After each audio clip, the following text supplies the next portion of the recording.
વિદ્યાર્થી મિત્રો, આજે આપણે હવે નેક્સ્ટ સંશ્લેષણ જોવાના છે.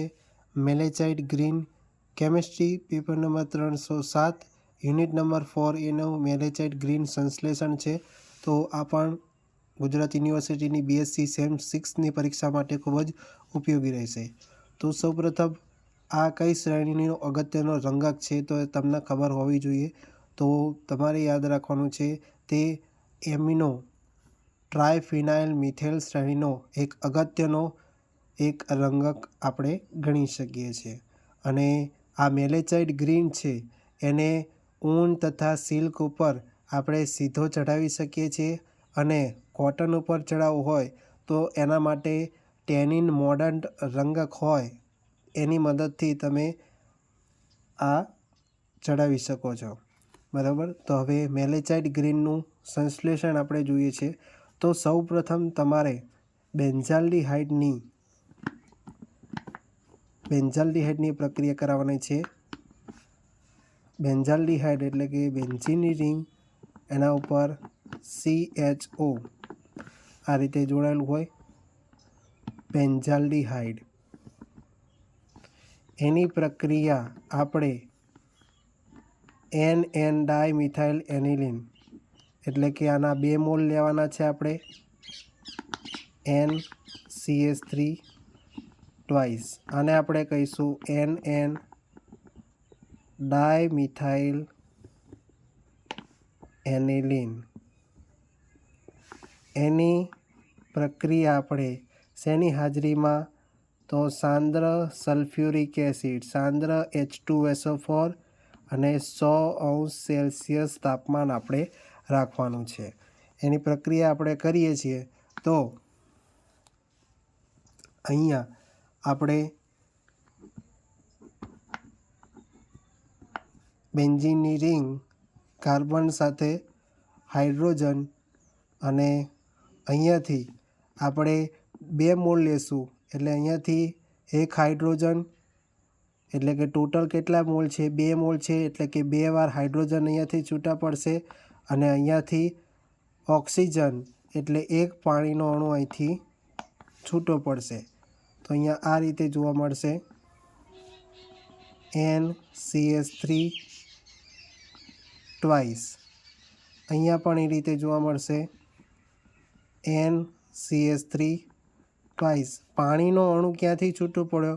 ફરીથી એકવાર ધ્યાન આપો કે અહીંયા 2 મોલ આપણે લીધેલા છે NN ડાયમિથાઇલ એનિલિનના. તો અહીંયાથી જ્યારે હાઇડ્રોજન વિસ્થાપન થાય છે, જ્યારે હાઇડ્રોજન જોડાય છે ત્યારે અહીંથી 2 ટોટલ હાઇડ્રોજન વિસ્થાપન પામે છે. અહીંયાથી એક ઓક્સિજન એટલે કે પાણીનો અણુ અહીંથી છૂટું પડે છે. એટલે કે અહીંયા એક હાઇડ્રોજન હતો અને અહીંયા એક હાઇડ્રોજન હતો. અહીંયા બંધ બને છે એટલે હાઇડ્રોજનનું વિસ્થાપન થયું, 2 હાઇડ્રોજન, અને અહીંયા એક ઓક્સિજન એટલે કે પાણીનો અણુ અહીંથી છૂટો પડે છે. બરાબર. તો આ એક જે પ્રક્રિયા બની એને લ્યુકોબેઝ તરીકે ઓળખવામાં આવે છે.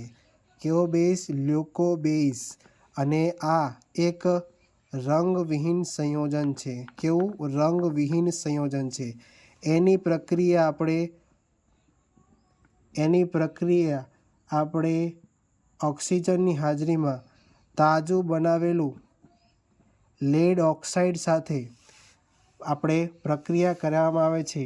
PbO2 અથવા MnO2 વડે આપણે ઓક્સિડેશન કરીએ છીએ તો આપણને રંગીન બેઝ મળે છે. રંગીન બેઝ એટલે કે કઈ રીતે?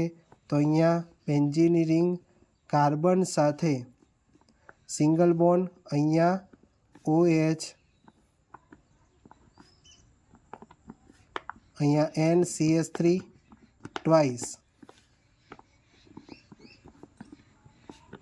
NCH3 twice. એટલે કે ઓક્સિડેશન કરીએ છીએ. તો ઓક્સિડેશન કરવાથી અહીંયા માત્ર શું હતો? પહેલાં હાઇડ્રોજન હતો.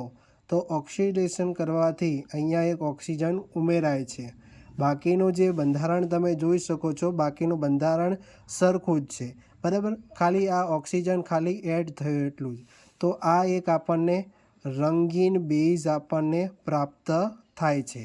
હવે આ રંગીન બેઝની આપણે હાઇડ્રોક્લોરિક એસિડ સાથે પ્રક્રિયા કરાવીએ છીએ ત્યારે કોની હાજરીમાં? હાઇડ્રોક્લોરિક એસિડની હાજરીમાં જ્યારે આપણે પ્રક્રિયા કરાવીએ છીએ ત્યારે હાઇડ્રોક્લોરિક એસિડમાંનો ક્લોરિન છે એ આ કાર્બન સાથે અટેચ થઈ જાય છે, એટલે કે અહીંયા ક્લોરિન માઇનસ સ્વરૂપમાં, અહીંયા કાર્બન પ્લસ સ્વરૂપમાં હશે. અને બાકીની જે પ્રક્રિયા હતી as it is NCH3 twice, એટલે કે NN ડાયમિથાઇલ એનિલિન છે એ એઝ ઇટ ઇઝ આપણે જોડી દેવાનું છે.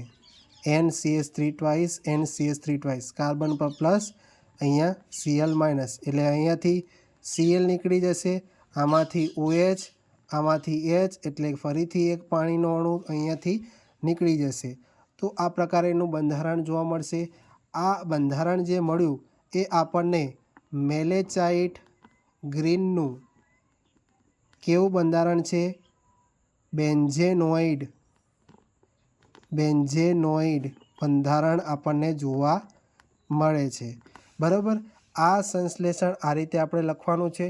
હવે જો તમને આનું ક્વિનોઇડ બંધારણ તમને શોર્ટ ક્વેશ્ચનમાં પણ પૂછે તો એ કઈ રીતે આપણે લખીશું તો એ પણ આપણે જોઈ લઈએ. તો આ રીતે છે, કાર્બન NCH3 ટ્વાઇસ, અહીંયા ડબલ બોન્ડ, અહીંયા પણ ડબલ બોન્ડ આવશે, અને નીચે નાઇટ્રોજન પર plus charge CH3 twice Cl minus. બરાબર, આ રીતે છે. હવે આની આપણે શું કરવાની છે? પ્રતિવર્તી પ્રક્રિયા. પ્રતિવર્તી પ્રક્રિયા કરીએ છીએ ત્યારે કાર્બન આ શું થઈ જશે? આ ઉપર આવી જશે અને આ નીચે આવી જશે. પ્રતિવર્તી પ્રક્રિયામાં માત્ર આટલો જ ફેર જોવા મળે છે.